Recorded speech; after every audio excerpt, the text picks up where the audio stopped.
Are you tired of having no money like this poor pathetic bastard? With a name like Open Hands or Poor Pathetic Bastard wearing a potato sack for a uniform? Well, look no further. What's going on, guys? SpaceKong here, and I've got another build. But a quick disclaimer, this isn't a build for dungeons, trials, or anything other than just pure thieving. Being a complete, filthy rich, dirty scumbag. So, these are my buff stats. Now, bear in mind, this isn't for dungeons or trials or anything like that, so if you're thinking, hey, this will be shit in a dungeon or a trial, it's because it's not meant for a dungeon or trial. It's for thieving. And so what I've done here is I've done a split down the middle of maximum magicka and maximum stamina. So we've got 25k magicka and a 23k stamina. Okay, so it's not a complete split. Alright, it's not exactly even, but you get the idea. And we've only got 15k health, and we don't really need much health because we're going to be in stealth. We're not really going to be taking any damage at all.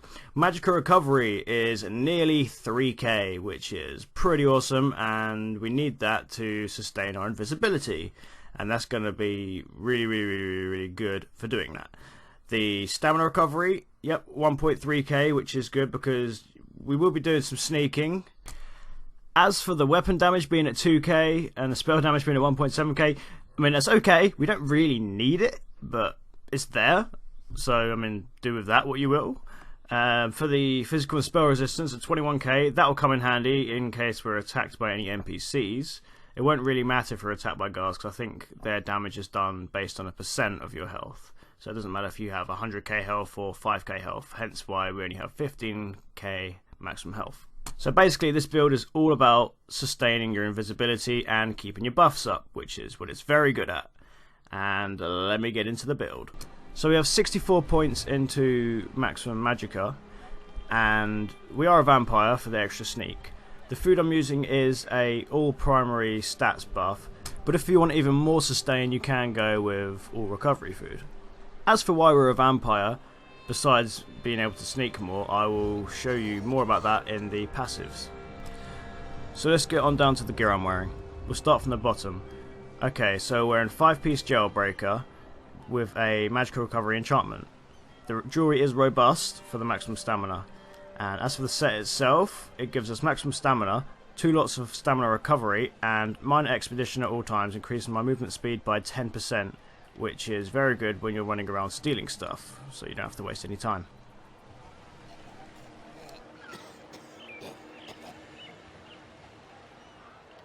We're also running a 5-piece Seducer set, all with stamina glyphs, and it's infused to give us even more stamina. Now this is a magicka recovery set, giving us magicka recovery, maximum magicka, more magicka recovery, and reduced cost of all my magicka abilities by 8%. Which, having a stamina set and a magicka set for recovery is very key to maintaining this build. This is a medium armor, and the reason for that I will get to when it comes down to the passive skills. But basically it comes down to reduced sneak cost and movement speed buffs and cool things and stuff like that. The reason why the armor's gold is purely for the fact that there is no reason, I just wanted it gold.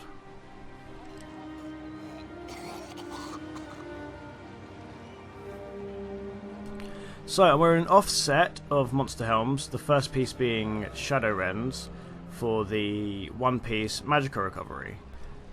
For this build we don't really need a 2-piece of any monster set, so that's why I'm using 1 pieces, just for more sustainability. But if you don't have a monster set, don't worry, you can use a 2-piece for Head and Shoulders that gives magicka recovery or stamina recovery depending on what you feel like you can have at the time. For the headpiece I'm using a Choke Thorns mask, which again gives magicka recovery for the 1 piece. I have them in Divines. Best in slot for this build will probably be Infused to give you a better enchant.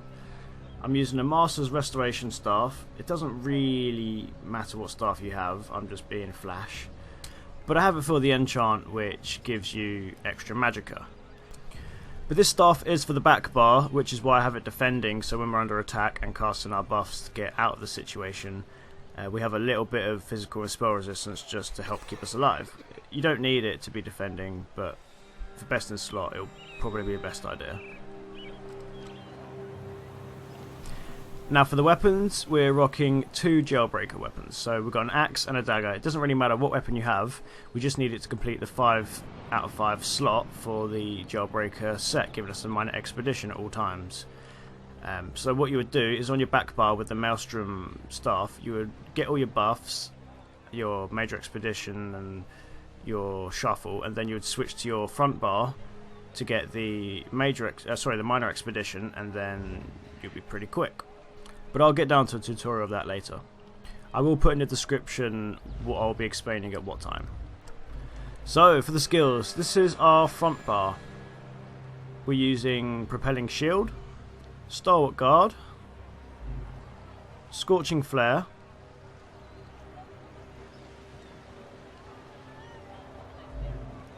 dark cloak. Now dark cloak is to sustain our invisibility, so you can cast this every couple seconds, or well, every 2.9 seconds to be precise. But essentially it gives us minor protection, reducing our damage by 8% for 5 seconds, and it makes us invisible, and we can maintain this. The reason for having all the support skills is purely for the magicka regen, because on this bar we only need to be stealth, so we just need the 1 skill. The rest are just slotted purely for magicka recovery. The reason why is for the passives. We get 10% extra magicka recovery for each support ability slotted. We have prolonged suffering. Now this shackles an enemy in torment, disorienting them for 30 seconds.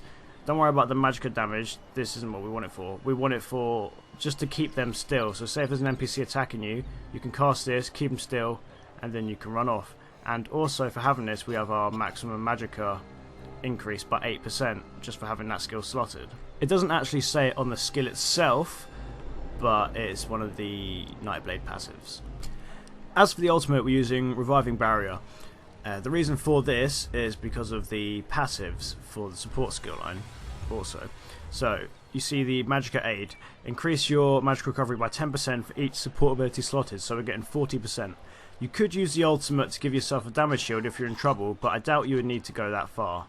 But just in case, the safety net is there. For the prolonged suffering, to give you the extra 8% magicka, it's in the siphoning skill line. So increase your max magicka by 8% while a siphoning ability is slotted. If you want to go for more sustainability and have extra magicka recovery, you could put the 5th support ability skill in your skill bar, but that way you wouldn't be able to control the crowd for 30 seconds. But I've played this build for quite a while now and it's pretty balanced. So this is the back bar where we have our buffs. We're using charging maneuver, which gives us major expedition for 33 seconds. It also grants us immunity to snares and immobilizations, which is very handy when you're trying to get away from the guards.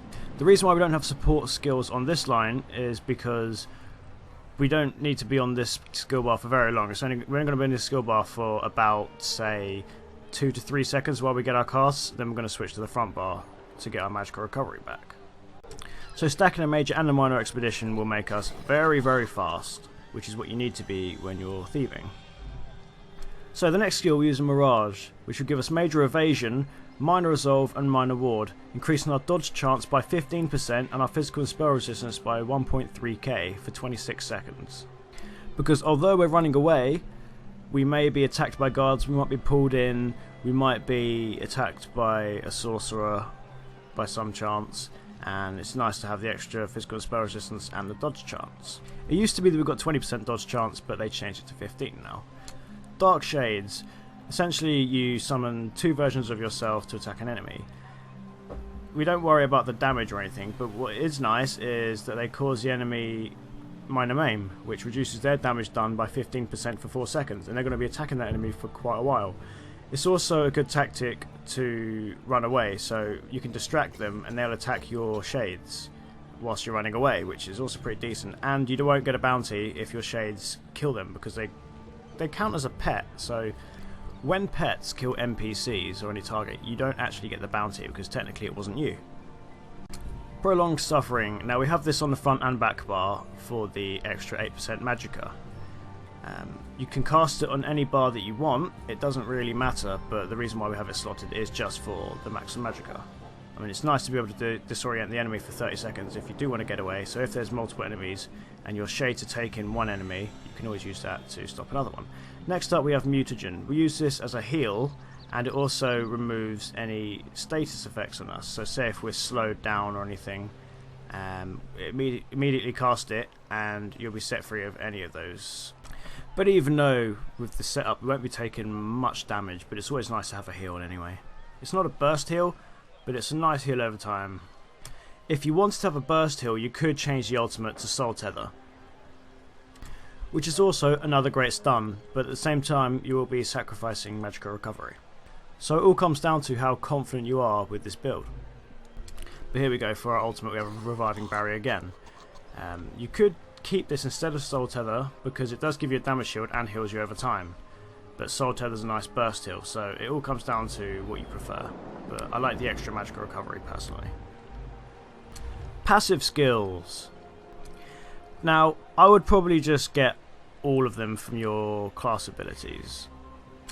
They're all pretty useful. You don't necessarily need all of them, but the ones that give you recovery, you definitely do need.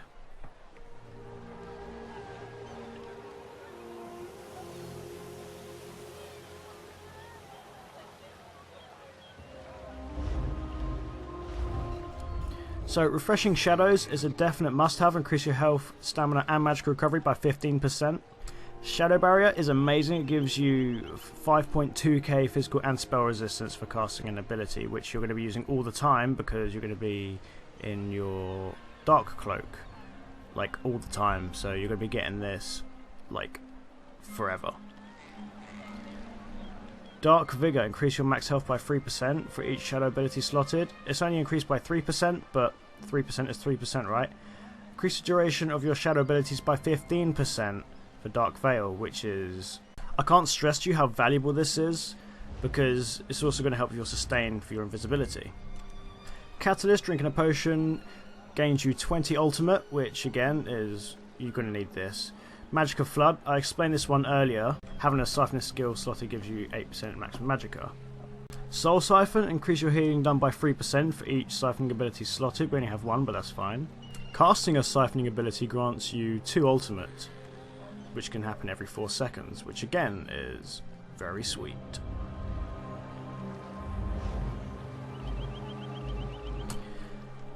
For dual wield, I took all the dual wield passives, but you really don't need this. You know, if you're hard up for skill points, there's no point really even taking that. Restoration Staff, I take all of these. Like, all of these are very decent. I know we're only using one ability, but it helps a lot considering it's just a heal over time. So obviously it's not going to grant us a lot of healing, but with all these passives, it's definitely going to help. But failing that, we have our Reviving Barrier ultimate to fall back on. I may have forgot to mention earlier that we are using 1 light and 1 heavy piece for the head and shoulder, which also gives us the Undaunted passive. So we're using Windwalker, which increases our stamina recovery by 4% for each medium armor equip, which is 28%. It also reduces our stamina cost by 21%, which is 3 piece per armor. Improved Sneak, reduce the cost of Sneak by 7% per piece of medium armor equipped, so that's 49%. It also reduces the size of your detection area while sneaking by 5% per piece of medium armor, so that's 35%, and that's a lot. We have Agility to increase our weapon damage by 12%, but we don't really need that.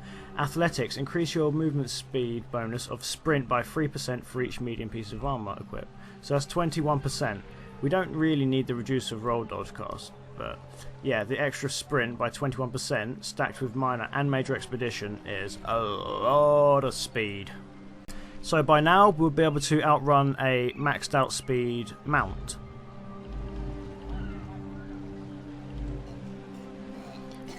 Now this is fairly obvious. We're going to need everything for the Legend Main skill. And I will be putting out a video on how to level up your Legend Main. So the first up reduces the cost of Sneak by 40%, which is incredible. We're definitely going to need this. Light Fingers, increase the chance of successfully pickpocketing by 50%. Now, when you're pickpocketing as a Khajiit, you also get an extra 5% so you've got 55% extra successful pickpocketing. Increase the number of fence interactions you can use a day by 180%. So you're going to want to make as much gold as possible by selling as much stolen goods. So the more you can sell, the more money you make. So you're definitely going to need this one. Locksmith. Improve the chances of forcing locks by 70%. Now, if this is a master chest, you can, like, most of the time you can just smash it open very easily. Kickback. Reduce the bounties you willingly pay to guards and fences by 40%, but you don't really need that one because you're not really going to be paying guards, are you?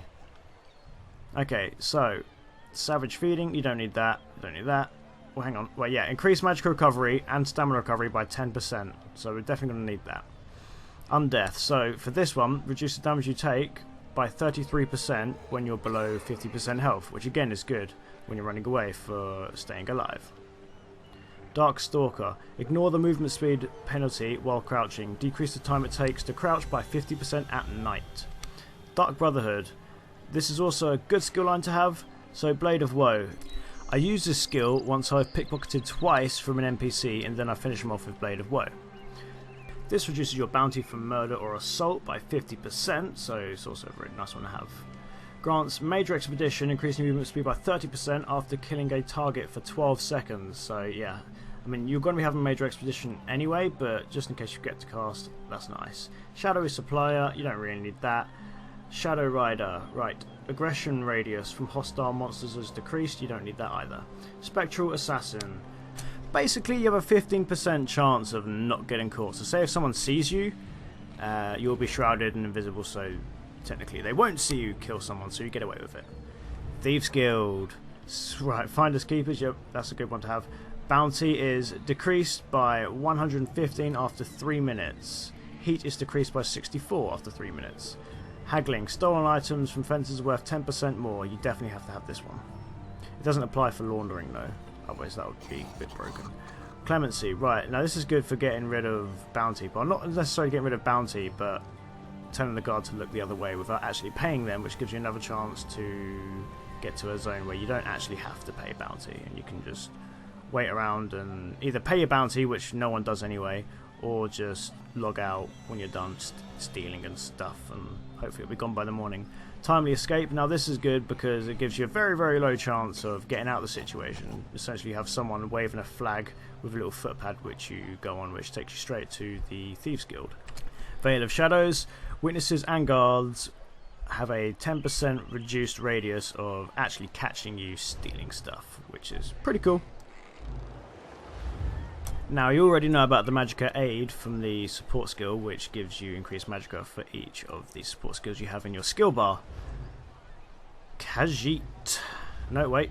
Undaunted. Let's do that first. Okay, so Undaunted Metal, because we're rocking heavy, medium and light armor, it gives us an extra 2% per type of armor we're actually wearing, but even though we're wearing 3 pieces, it should give us a 6%, but it's not showing that, but it is active. Okay, so Khajiit, we've got Cutpurse, which increases... No, we don't need that. Increase your chance of successfully pickpocketing by 5%. Now, this is why I am a Khajiit, because they have sticky claws. Increase your health recovery by 20% and stamina recovery by 10%. Now, we only need this for the stamina recovery, just for extra sustain. Stealthy, reduce your detection radius in stealth by 3 meters, increasing your damage done while in stealth by 10%. Now, we don't need the damage, but the extra 3 meters in detection radius, reduction that is definitely very handy, and it all stacks. Carnage, increase your weapon critical by 8%, we don't really need that. But yeah, so all these skills, which I've said earlier, all stack, and they're very nice to have. Okay, so now for champion points. Okay, so first up we have Magician, we only put it up to 10%. We have Arcanist, increasing your magical recovery by 25%, which is pretty decent for self-sustaining.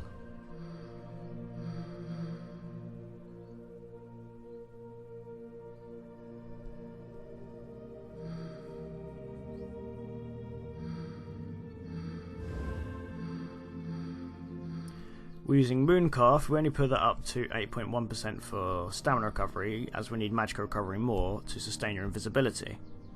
So I'm not going to bother explaining all these useless passives, but they're there if you want to have a look.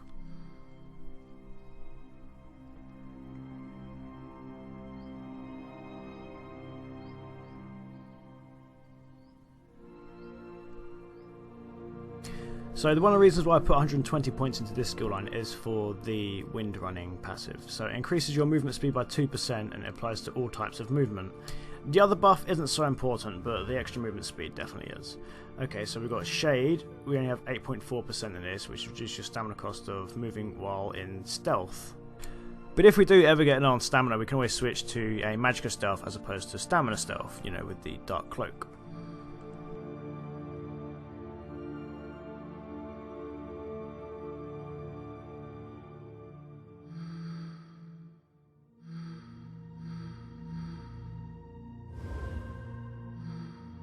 We have 25% blessed. The reason for this is because we only have two heals including the ultimate, but it just gives us the extra heal.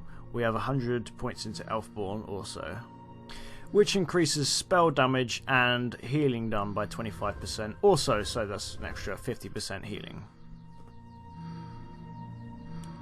18 to Ironclad, reducing the duration of all snare and fear and stun abilities and disorient effects.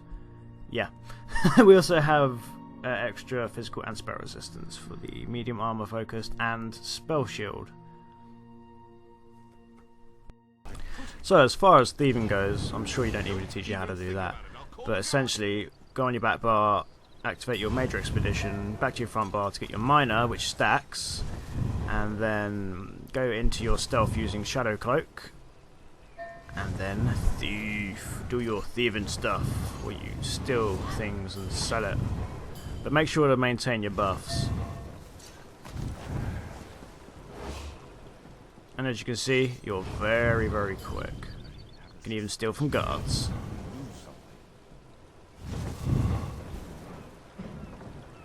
If they let you.